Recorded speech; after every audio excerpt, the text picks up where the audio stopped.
आता है वो क्या आता है, अगर मान लो मैंने कभी इक्वेशन लिखी y equals to x cube minus 3x square plus 10। अब यहां पे y की अगर बात करें तो y एक फंक्शन है, लेकिन ये किससे मिलके बना है, ये x क्यूब से भी मिलके बना है, 3x स्क्वायर और 10 से मिलके बना है। तो हम ऐसा बोल सकते नहीं बोल सकते हैं कि ये भी एक फंक्शन है, ये भी तुम्हारा क्या है, एक फंक्शन है वहां पर। तो अब हम बोलेंगे कि ये जो रिजल्ट है, ये रिजल्ट दो फंक्शन का क्या है, एडिशन है या फिर दो फंक्शन का समेशन है। अब नेक्स्ट रिजल्ट क्या निकल के आता है, कोई फंक्शन अगर नंबर ऑफ फंक्शन का क्या है, समेशन है, और उसको अगर हमें डिफरेंशिएट करना है तो रूल क्या है, सबको हम इंडिविजुअली डिफरेंशिएट करते जाएंगे। एक्स क्यूब का क्या लिखोगे, 3x स्क्वायर। अब यहां पे कैसे डिफरेंशिएट करोगे, -3 कांस्टेंट x स्क्वायर का 2x। अब 10 क्या है, 10 तो कांस्टेंट है, कांस्टेंट का डिफरेंशिएशन क्या होता है, 0। तो यहां पे अगर तुम कैलकुलेट करने जाओगे तो dy/dx कितना हो गया, dy/dx यहां पे हो जाएगा 3x स्क्वायर माइनस 6x, यही तुम्हारा वहां पे क्या हो गया, dy/dx हो गया। क्लियर। फिर देखो अभी मैं बात कर रहा हूं किसकी, समेशन रूल की। अगर मैं कभी इक्वेशन लिखता हूं y equals to t cube plus 6t square plus 10, अब मैं तुमसे बोलता हूं कि y किसके साथ चेंज हो रहा है, t के साथ, तो हम यहां पे क्या चीज कैलकुलेट करेंगे, हम यहां पे कैलकुलेट करेंगे dy/dt। अब dy/dt कैसे मिलेगा, डिफरेंशिएट करो dy/dt को, तो अब तुम क्या बोलोगे, t क्यूब का 3t स्क्वायर, है ना। रूल क्या है, सबको हम इंडिविजुअली डिफरेंशिएट करते जाएंगे। तो पहले टी क्यूब को डिफरेंशिएट किया, 6 कांस्टेंट है, टी स्क्वायर का 2t, 10 का क्या हो गया 0। तो अब इक्वेशन आ गई 3t स्क्वायर प्लस क्या हो गया 12t, ये हो जाएगा dy/dt। क्लियर हो यहां पर। अच्छा, तो इस तरह से अगर कोई फंक्शन नंबर ऑफ फंक्शन का सम होगा तो उसको वहां पे हम क्या करेंगे, डिफरेंशिएट करेंगे। क्लियर। अच्छा, अब ये जो अभी तक हमने रूल पढ़े हैं डिफरेंशिएशन के, अब उसी के बेसिस में तुम्हें क्वेश्चन देता हूं। और क्वेश्चन में क्या बोल रहा है, क्वेश्चन में ऐसा बोल रहा है, a particle is moving, a particle is moving along x axis. ये एक्स एक्सिस है, ये तुम्हारी क्या है, वाई एक्सिस है। अब मैं क्या बोल रहा हूं, मैं बोल रहा हूं a particle is moving along x axis whose position varies with time as. Question में क्या बोल रहा है, a particle is moving along x axis whose position varies with time as, और इक्वेशन दी हुई है x equals to t square minus 2t। x यहां पे क्या है, x यहां पे पार्टिकल की पोजीशन है, और क्या दिया है वहां पे, x equals to t square minus 2t। तो एक पार्टिकल है हमारे पास, और ये जो पार्टिकल है, ये पार्टिकल x एक्सिस के अलोंग क्या कर रहा है, चल रहा है। जब ये पार्टिकल x एक्सिस के अलोंग चल रहा है तो उसकी पोजीशन टाइम के साथ वेरी कर रही है। तो x क्या बता रहा है, x बता रहा है पार्टिकल की पोजीशन, और t की अगर हम बात करें तो t टाइम है, और ये टाइम सेकंड में है, पोजीशन मेरी किस में है, मीटर में। अच्छा, अब ये रिजल्ट से हमें क्या चीज क्लियर हो रही है, ये रिजल्ट से हमें ये चीज क्लियर हो रही है कि जो भी पार्टिकल है, ये पार्टिकल x एक्सिस के अलोंग चल रहा है, और उसकी पोजीशन टाइम पे क्या है, डिपेंडेंट है। टाइम मेरा सेकंड में दिया है, x मेरा क्या दिया है, मीटर में दिया है। अब क्वेश्चन में क्या बोल रहा है, क्वेश्चन में बोल रहा है find out the following, find out the following. First part में लिखो velocity, find out the following. First part में लिखो velocity at t equals to 2 second. First case में क्या बोल रहा है, find out the velocity at t equals to 2 second.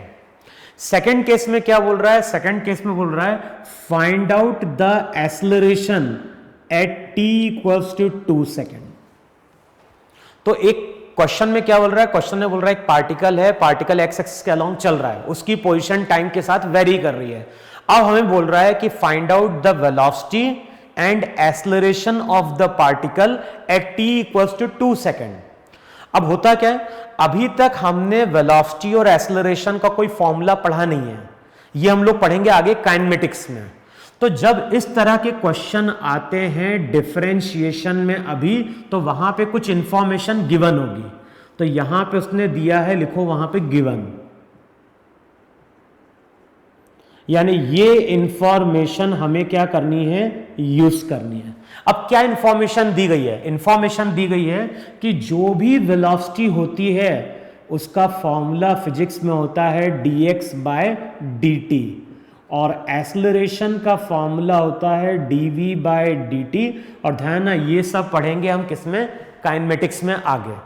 अभी हमें केवल ये रिजल्ट डायरेक्ट यूज करना है कि वेलोसिटी का फॉर्मूला फिजिक्स में दिया जाता है dx बाय dt, और एक्सेलरेशन का फॉर्मूला दिया जाता है dv बाय dt।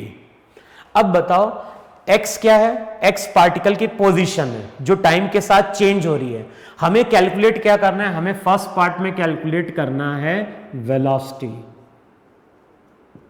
देखो यही फर्स्ट पार्ट है कि नहीं है। अब वेलोसिटी का मतलब तो दिया गया है dx बाई टी फिजिक्स में, लेकिन मैथ्स में dx बाई टी का मतलब क्या होता है, मैथ्स में dx बाई dt का मतलब है कि x को टाइम के साथ डिफरेंशिएट करो। क्लियर हो इतना। फिजिक्स में वेलोसिटी का फॉर्मूला दिया गया है dx बाय dt, फिजिक्स में फॉर्मूला दिया गया है dx बाय टी। अब मैथ्स में हमारे लिए इसका मतलब क्या है, मैथ्स में हमारे लिए इसका मतलब है कि x को t के साथ क्या करना है, डिफरेंशिएट करना है। तो t स्क्वायर का 2t, ये 2 मेरा कांस्टेंट है, ये 2 मेरा कांस्टेंट है, t की वैल्यू देखो 2 तो कांस्टेंट हो गया, t की पावर कितनी है, 1 है, तो डिफरेंशिएट करो तो 1 into t to the power 1 minus 1। देखो है कि नहीं है। तो वेलोसिटी क्या होगी, वेलोसिटी हो जाएगी 2t minus 2 into t to the power 0, और t टू दी पावर 0 क्या होता है, 1। तो वेलोसिटी हो जाएगी वहां पे 2t माइनस 2। देखो है कि नहीं है वहां पे। तो वेलोसिटी का मतलब dx बाई dt है, तो यहां पे हमने x को t के साथ डिफरेंशिएट किया। अब ये फॉर्मूला क्या दे रहा है, ये फॉर्मूला दे रहा है पार्टिकल की वेलोसिटी। कब, ये पार्टिकल की वेलोसिटी दे रहा है एट t इक्वल्स टू, नहीं ये रिजल्ट क्या दे रहा है, ये रिजल्ट दे रहा है पार्टिकल की वेलोसिटी किसी t टाइम पे। हमें वेलोसिटी फाइंड आउट करनी है t इक्वल्स टू 2 सेकेंड, तो t की वैल्यू 2 पुट कर दो, तो वेलोसिटी क्या हो जाएगी 4 माइनस 2, और ध्यान है इसकी यूनिट होगी मीटर पर सेकेंड।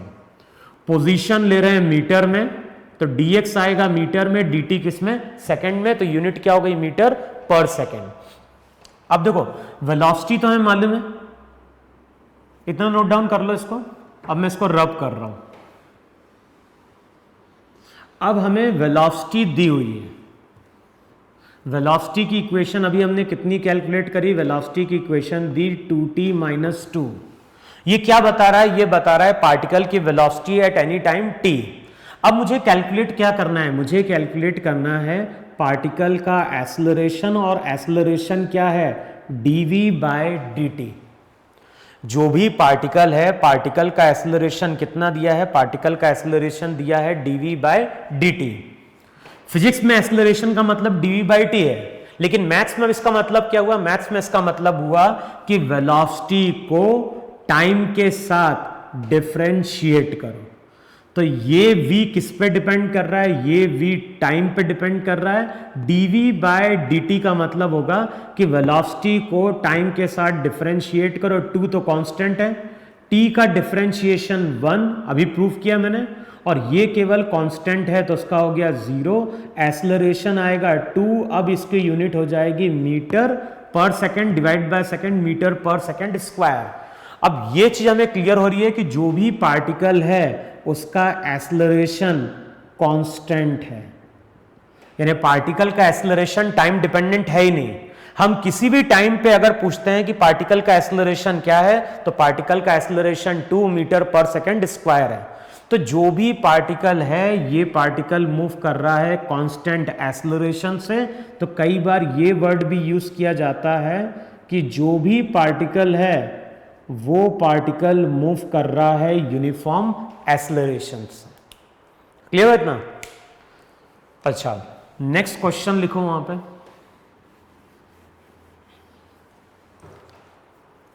अभी हमें केवल ये ध्यान रखना है, हमें ध्यान क्या रखना है कि x अगर पार्टिकल की पोजीशन होती है तो वेलोसिटी dx बाई टी है, और एक्सेलरेशन का मतलब वहां पे क्या है, dv बाई dt है। इन फॉर्मूले को आगे हम लोग डिराइव करेंगे जब हम पढ़ेंगे मोशन इन वन डायमेंशन या रेक्टिलिनियर मोशन। अभी हमें इन फॉर्मूले को डायरेक्ट यूज करना है वहां पे। तो नेक्स्ट क्वेश्चन लिखो वहां पे, अ particle is moving along x axis, a particle is moving along x axis whose position, a particle is moving along x axis whose position varies with time as x equals to t square minus 60। मैंने क्या बोला? a particle is moving along x axis whose position varies with time t as। तो एक particle है जो x के along चल रहा है और उसकी जो पोजीशन है वो टाइम के साथ इस तरह से क्या कर रही है, वेरी कर रही है। अब करना क्या है, तो लिखो वहां पे, ड्रॉ द फॉलोइंग